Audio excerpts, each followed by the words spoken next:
Right. இப்ப நாங்க பார்க்க போற அடுத்த விஷயம் வந்து, இப்படி இருக்கிற நேரம், இந்த அல்ஃபா ஜெனரேஷனோட கேரக்டரிஸ்டிக் எப்படி இருக்கும்? ரைட். என்ன என்ன வகையான குணாம்சங்கள் கொண்டவர்களாக இருப்பார்கள்ன்னு பார்க்கிற நேரம், குறிப்பாக 7 அல்லது 8 வகையான விஷயங்களை இதுல படிமுறைப்படுத்துகிறார்கள். சிலது இன் டீட்டெயிலா இருக்கிறது. நான் அத பெருசா டீட்டெயிலா நான் பேச விரும்ப இல்ல. சில பொதுவான விஷயங்கள மட்டும் நாங்க இதுல பார்க்கலாம். சரிதானே?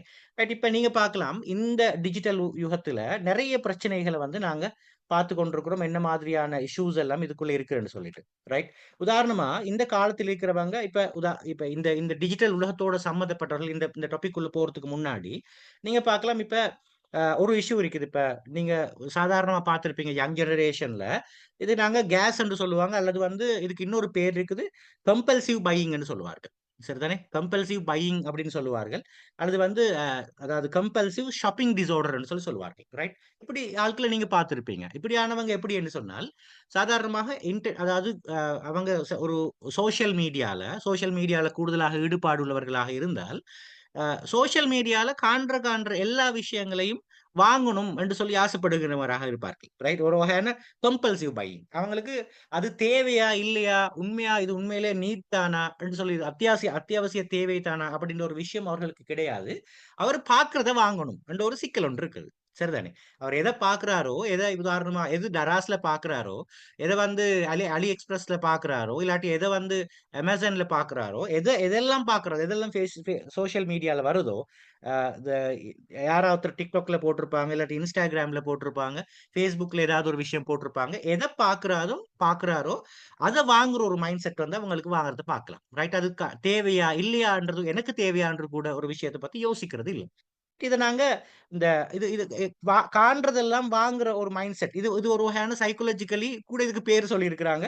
இது கம்பல்சிவ் பையிங் டிஸார்டர்ன்னு சொல்லியிருக்காங்க. அல்ல கம்பல்சிவ் ஷாப்பிங் டிஸார்டர்ன்னு சொல்லியிருக்காங்க. இந்த மாரி சில ஆட்களுக்கு பிரச்சனைகள் வரத பார்க்கலாம். ஏன்னா எங்களுக்கு தெரியும். மார்க்கெட்டிங்ல ஒரு விஷயம் பயன்படுத்துவாங்கன்னு சொன்னால், ஒரு குறிப்பிட்ட ப்ராடக்ட்ட வந்து திரும்ப காட்டுவாங்க. ரைட்? உங்களுக்கு ஞாபகம் இருக்குமோ தெரியாது.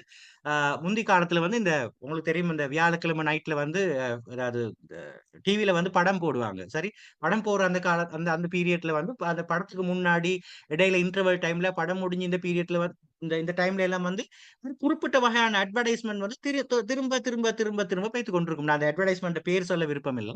அப்படி போய்த்துக் கொண்டிருக்கும். ரைட். உதாரணமா ஒரு ஒரு உடுப்பு அதாவது உடுப்பு கழுவுற ஒரு சவர்க்காரம். அந்த சவர்க்காரத்துடைய அட்வர்டைஸ்மென்ட் வந்து அப்படி ரிப்பீட்டடா போய்த்துக் கொண்டிருக்கும். அது ஒரு ஒரு வகையான மார்க்கெட்டிங் சைக்காலஜின்னு சொல்லுவோம் நாங்க.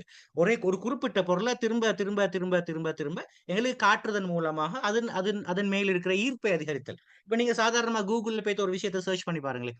ஏதாவது ஒரு விஷயம் நீங்க சர்ச் பண்ணீங்க. ஒரு சோப்ப பத்தியோ, இல்லாட்டி ஒரு மாய்ஸ்சரைசிங்க பத்தியோ, இல்லாட்டி ஃபேஷியல் கிரீம பத்தியோ நீங்க பா பாத்து சர்ச் பண்ணி போட்டு, அதுக்கப்புறம் திருப்ப நீங்க YouTubeக்கு போயிட்டு பாருங்க.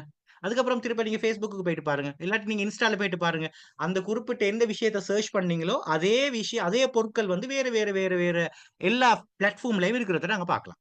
சரி. இதே ஏற்படு இது இது ஒரு வகையான மார்க்கெட்டிங் ஸ்ட்ராட்டஜி. இது ஒரு வகையான மார்க்கெட்டிங். இதனால தொடர்ந்தேர்ச்சியா அவர்கள் ஒரே குறிப்பிட்ட பொருட்கள பார்த்து என்ன நடக்கும் அப்படின்னு சொன்னால், அதன் மேல ஒரு மோகம், அதன் மேல ஒரு ஈர்ப்பு வருது என்றதுனால, இவர்களுக்கு வந்து இந்த இந்த கம்பல்சிவ் பையிங் அல்லது கம்பல்சிவ் ஷாப்பிங் டிஸார்டர் என்கிற ஒரு நிலைமைக்கு இவர்கள் தள்ளப்படுகிறார்கள். சரிதானே? இத நீங்க பார்க்கலாம் இந்த ஆல்பா ஜெனரேஷன்ல.